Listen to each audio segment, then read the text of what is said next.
بسم اللہ الرحمن الرحیم۔ اللہ کے نام سے شروع کرتی ہوں جو بڑا مہربان اور نہایت رحم کرنے والا ہے۔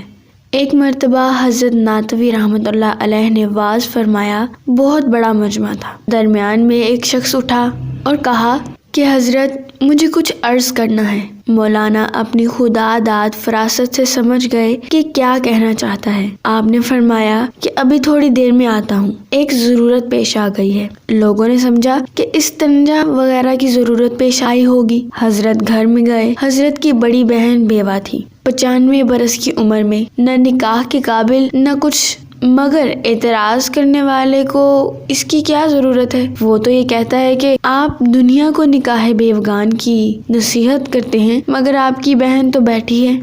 گھر میں گئے تو بڑی بہن کے پیروں پر ہاتھ رکھا۔ انہوں نے گھبرا کر کہا، بھائی تم تو عالم ہو، یہ کیا کر رہے ہو؟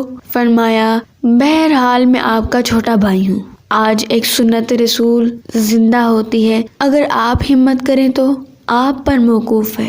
فرمایا کہ میں ناکارہ اور سنت رسول کا زندہ کرنا میری وجہ سے؟ حضرت نے فرمایا، آپ نکاح کر لیجئے۔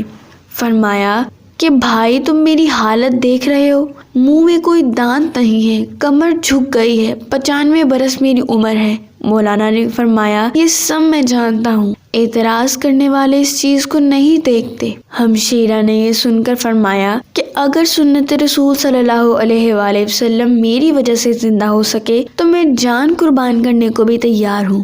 اسی وقت جو 14-15 آدمی خاندان کے موجود تھے ان کے سامنے نکاح پڑھوایا گیا، گواہ بنا دیے گئے۔ اس میں کچھ دیر لگ گئی۔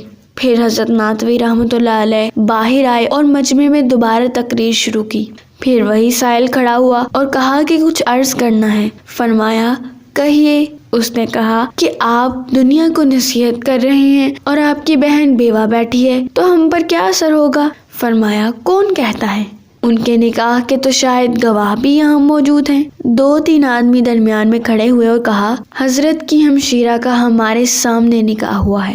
سبحان اللہ۔